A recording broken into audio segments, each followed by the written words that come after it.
پھر کچھ دیر کے بعد آپ صلی اللہ علیہ وسلم نے اس صحابی کو بلایا اور بلانے کے بعد کہا کہ کہاں ہے وہ میرا ساتھی جو مجھ سے پوچھ رہا تھا۔ حاضر ہوئے اور حاضر ہونے کے بعد آپ صلی اللہ علیہ وسلم نے کہا کہ کیا قرآن کی تمہیں فلاں فلاں سورہ یاد ہے؟ وہ گنانے لگے کہ ہاں اللہ کے نبی صلی اللہ علیہ وسلم مجھے یہ سورہ یاد ہیں۔ آپ صلی اللہ علیہ وسلم بحیثیت قاضی نکاح پڑھا دیے اور کہا کہ اپنے منکوحہ کو ان آیات کو سکھا دینا۔ دیکھیے نبی اکرم صلی اللہ علیہ وسلم کے زمانے میں نکاح کتنا آسان تھا، جس نکاح کو ہم نے بہت مشکل بنا دیا ہے۔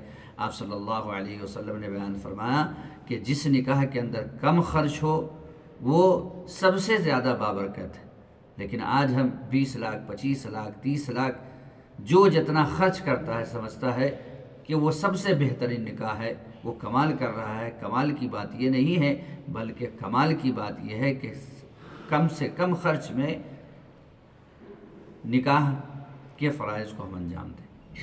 اسی طریقے سے دوسرا خرچ بھی کیا ہے؟ لڑکے ہی والوں کے اوپر ہے، لڑکی والوں کے اوپر کوئی خرچ نہیں ہے۔ یہ کون ہیں؟ یہ حضرت عبد الرحمن بن عوف رضی اللہ تعالی عنہ ہیں۔ ان کے جسم کے اوپر زرد نشانات لگے ہوئے تھے۔ آپ صلی اللہ علیہ وسلم نے کہا کہ یہ عورت کے نشانات تم نے کیوں لگائے ہیں؟ انہوں نے کہا کہ اللہ کے نبی صلی اللہ علیہ وسلم میں نے ایک عورت سے نکاح کیا ہے جس کو لمس کرنے کی وجہ سے، چھونے کی وجہ سے ان کے جسم کے اوپر جو یہ نشانات تھے وہ میرے جسم کے اوپر لگ گئے۔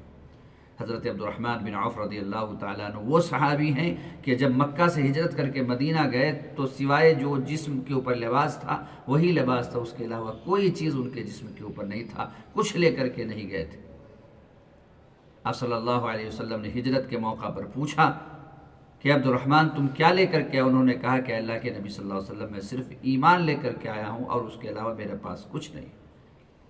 آپ صلی اللہ علیہ وسلم نے کہا کہ دیکھو یہ تمہارا بھائی ہے، مواخاتی بھائی ہے، دینی بھائی ہے، اور اس مواخاتی بھائی نے کہا کہ دیکھو میرے پاس یہ زمین ہے، تمہیں جو پسند ہو لے لو، میرے پاس یہ گھر ہے، تمہیں جو پسند ہو لے لو، میرے پاس 2 بیویاں ہیں، تمہیں جو پسند ہو کہو، میں اس کو طلاق دیتا ہوں، اس سے تم نکاح کر لینا۔ حضرت عبد الرحمن بن عوف رضی اللہ تعالی عنہ نے کہا کہ اللہ تعالیٰ تمہارے مال کے اندر، تمہاری اولاد کے اندر برکت عطا کرے، صرف مجھے جو ہے مدینہ کا بازار بتلا دو۔ اور اس بازار میں حضرت عبد الرحمن بن عوف رضی اللہ تعالی عنہ گھی اور پنیر لے کر کے بیٹھ گئے۔ اللہ تعالیٰ نے ان کی تجارت میں اتنی برکت عطا کی کہ جب وہ مرنے لگے تو ان کے پاس 4 بیویاں تھیں اور ترکے میں کئی ہزار دینار چھوڑ کر کے گئے۔ مدینہ تو چھوڑ دیجئے، کوفہ کے اندر ان کے 9 مکانات تھے۔ حضرت عبد الرحمن بن عوف رضی اللہ تعالیٰ عنہ کو نبی کریم صلی اللہ علیہ وسلم نے ایسے موقع پر نصیحت کی، اولیم ولو بشاتم، ولیمہ کرنا اگرچہ ایک بکری ہی کیوں نہ ہو۔